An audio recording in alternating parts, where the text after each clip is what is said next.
রাশি তার নাম, রাশি তার নাম।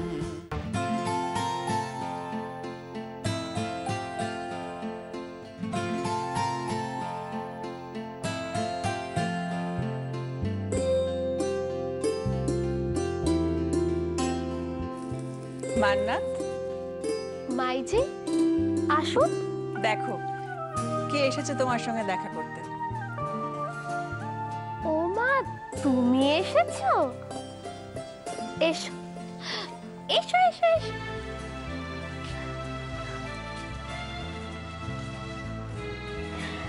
তুমি আমার সাথে দেখা করতে এসেছো?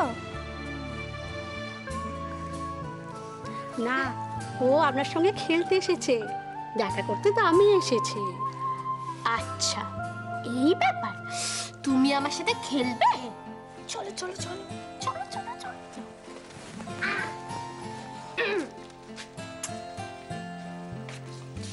বসো।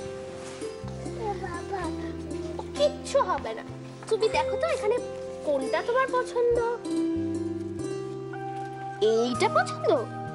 আর আর এই কেকটা? আর এই পাখিটা? পাখিটা পচা? তাহলে কোনটা ভালো সব থেকে? ও তিনটে ভালো। তোমার পছন্দ হয়েছে? বলে বাবা। আমিও কিন্তু আপনার জন্য একটা জিনিস নিয়ে এসেছি। আমার জন্য? হ্যাঁ, আপনার জন্য। এটা কিন্তু আমি নিজের হাতে বানিয়েছি। কি এটা? দেখুন না, নিজেই খুলে দেখুন। বিনিতার হাতের কাজ খুব ভালো, ওর বানানো ঘাগরা চলি তো এখানে খুব ফেমাস।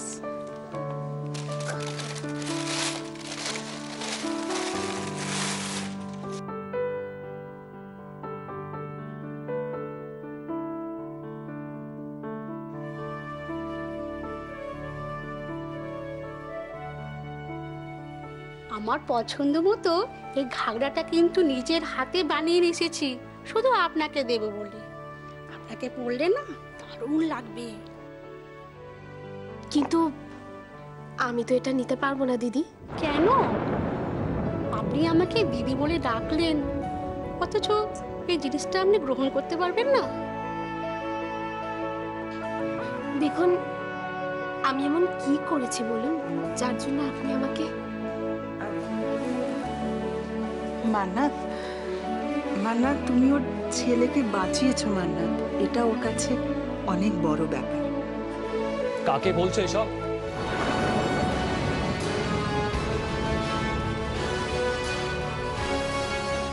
জেসি,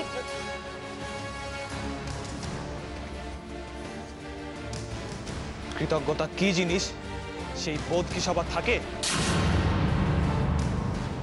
অনেকে তো আবার এতটাও কৃতজ্ঞ হয় যে লুকিয়ে পালিয়ে যেতে চায়।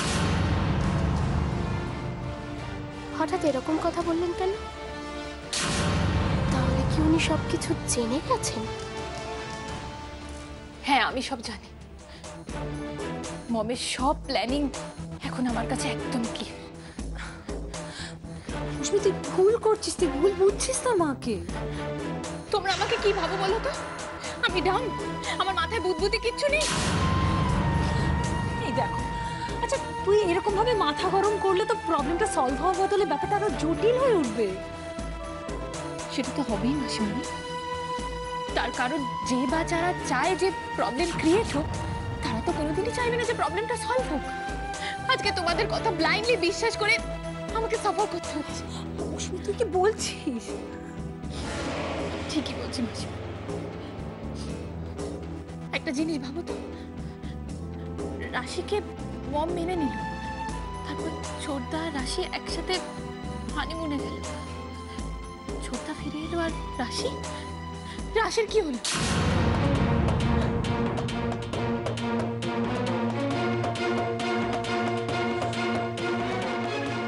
তুই কি বলতে চাইছিস রশ্মি?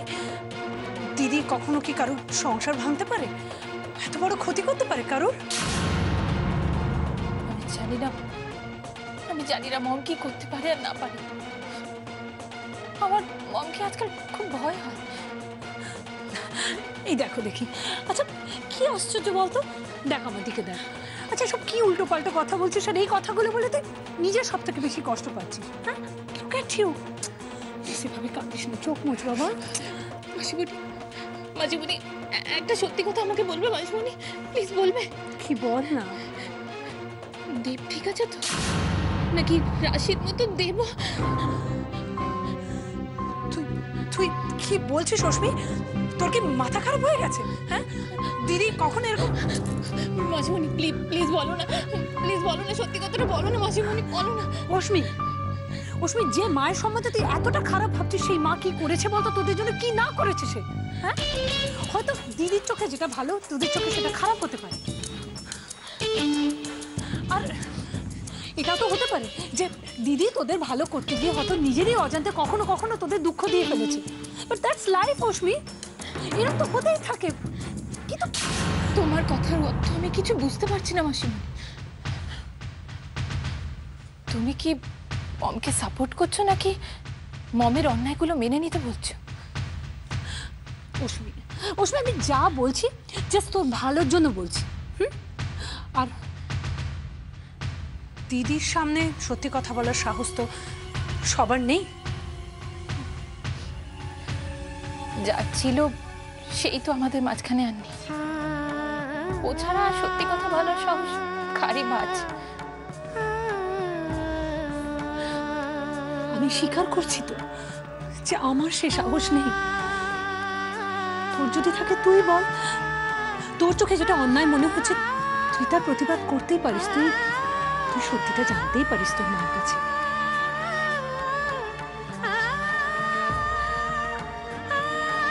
আমি এসব করতে পারতাম মাসিমণি, কিন্তু সব জেনে বুঝেও চুপ করে আছি শুধুমাত্র আমার বাচ্চাটার কথা ভেবে।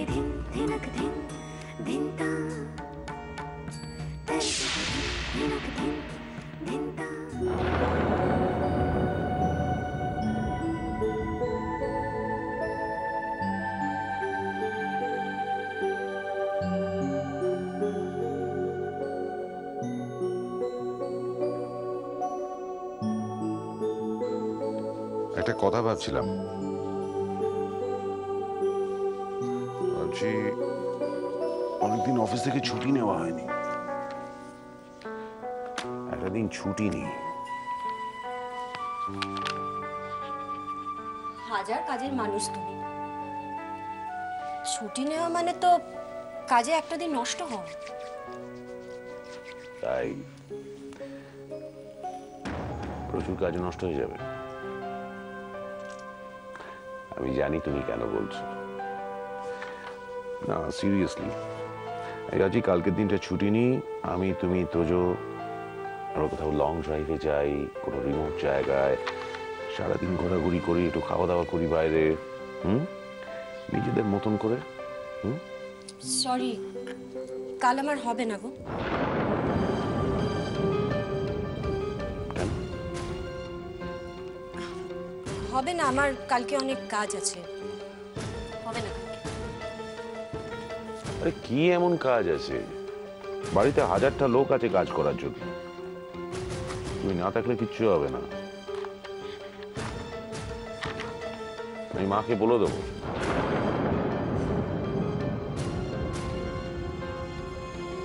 কাল তুমি সময় বের করেছো বলে আমারও যে সময় হবে এটা ভাবার কোনো কারণ আছে সিদ্ধার্থ?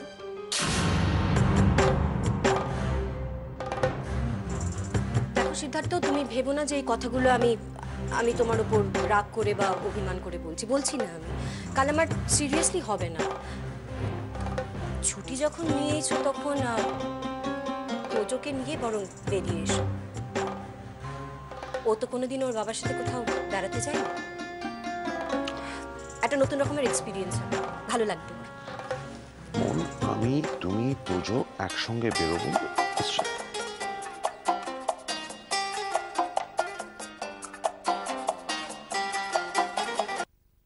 কাবেরী, কি খবর, কেমন আছো? আমি ভালো আছি, খুব ভালো আছি। হ্যাঁ হ্যাঁ, কালকে পার্টিতে তো? হ্যাঁ যাবো তো, ডেফিনেটলি যাবো কালকে। হ্যাঁ হ্যাঁ ও ড্রেস কোড আছে রেড, ওকে। ভাগ্যিস বললে, না বললে দেখো আমি একটা অন্য কালার পরে চলে যেতাম। হ্যাঁ হ্যাঁ, রেডে আমার অনেকগুলো শেডস আছে, ভালো ভালো শেডস। হ্যাঁ হ্যাঁ,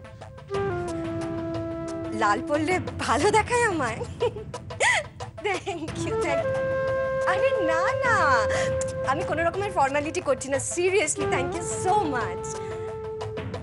আসলে এরকম কথা আমাকে অনেকদিন কেউ বলেনি, তাই খুব ভালো লাগলো শুনে। Thank you. আচ্ছা তুমি কি পড়বে কালকে? হ্যাঁ, বাহ বাহ বাহ, খুব সুন্দর দেখাবে। হ্যাঁ হ্যাঁ, আর সবাই আসছে তো? হুম, আর শোনো কালকে যখন মিট করবো তখন আমরা ওই পরের কিটি পার্টিটা প্ল্যান করে নেবো, কেমন? হ্যাঁ হ্যাঁ। এসব তুই কি বলছিস? সত্যি বলছিস? কি অদ্ভুত ছেলে রে তুই! তুই আমাকে আগে বলিসনি কেন? মিনুকে একটা ফোন করবো, জানাবো। এত শর্টকাট করছো কেন? সময় হোক, যাকে যা বলার আমি বলবো। তুই বুঝতে পারছিস না জেসি, আমি কতটা খুশি হয়েছি, তুই ভাবতে পারবি না। কাউকে খুশি করার জন্য আমি কিছু করি না মা, আমার মন যেটা চেয়েছে আমি সেটাই করেছি।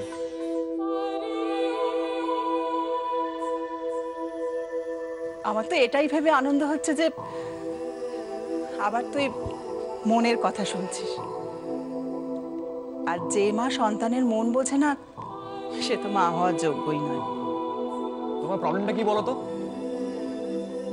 অল্পেতেই খুশি হয়ে বড্ড বেশি ইমোশনাল হয়ে যাও, বড্ড বেশি কথা বলো তুমি। ও, এটা তোর প্রবলেম মনে হয় বুঝি? আচ্ছা জেসি, তুই একবার ভাবতো, তোর মা যদি তোর দুঃখে কষ্ট না পায়, আনন্দে না হাসে, তোর কেমন লাগবে? এসব না আমার ভীষণ ইরিটেটিং লাগে।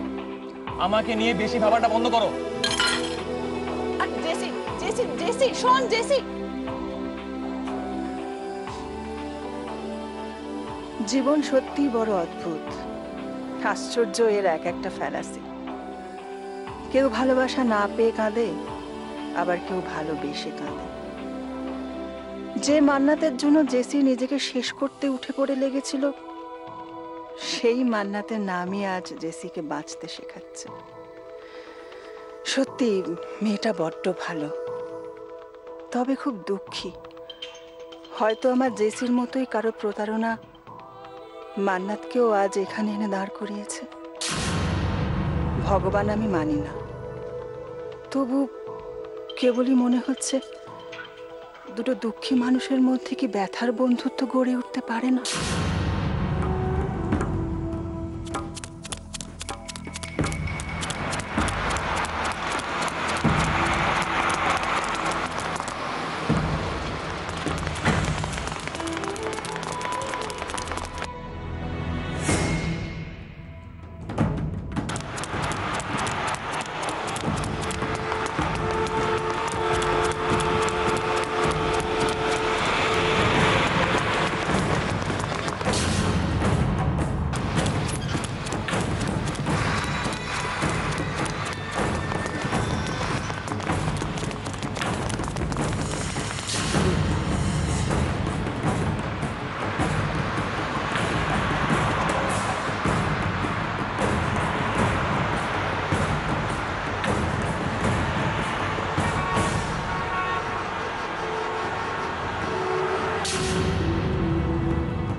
এসব কি দেখলাম আমি?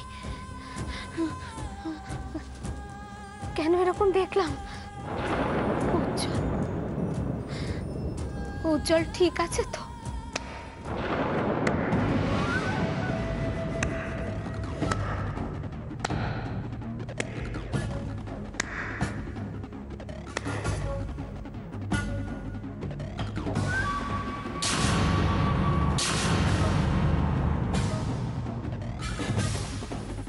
ধন্য তোমার ভালোবাসা, অদ্ভুত।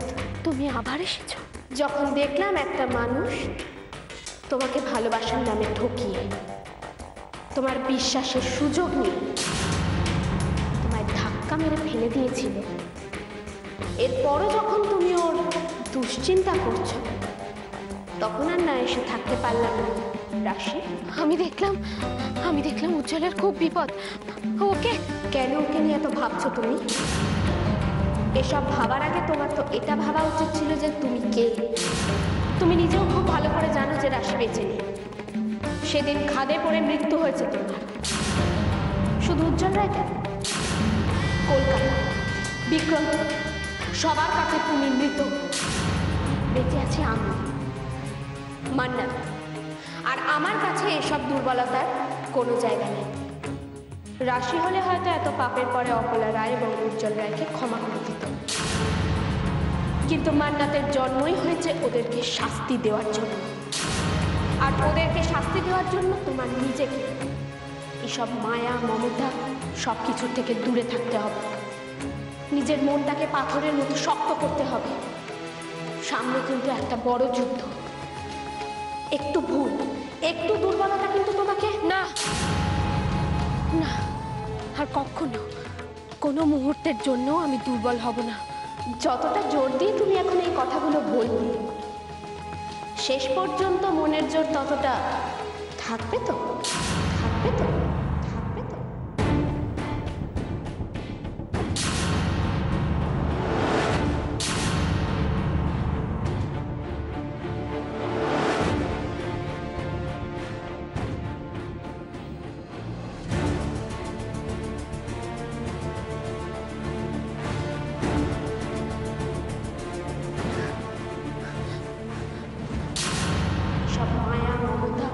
সব কিছুর থেকে দূরে থাকতে হবে। নিজের মনটাকে পাথরের মতো শক্ত করতে হবে। সামনে কিন্তু একটা বড় যুদ্ধ।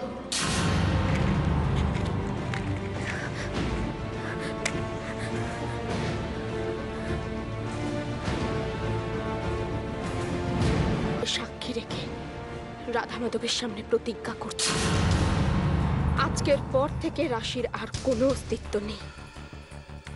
ঈশ্বরের দয়ায় যে পরিচয় আমি পেয়েছি, আমি সেই মান্নাত, যাদের জন্য আমার পরিবার সহ অসংখ্য মানুষ আজ যন্ত্রণায় দগ্ধাচ্ছে। আমি তাদের যন্ত্রণার কারণটাই শিকড় থেকে উপড়ে ফেলে দেব। আমার প্রথম টার্গেট হবে উজ্জ্বল। আর 2 দিন অপেক্ষা করো উজ্জ্বল, আমি আসছি, আমি আসছি।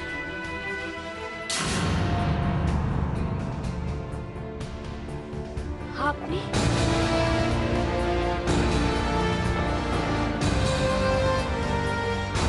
রাশি তার নাম, রাশি তার নাম।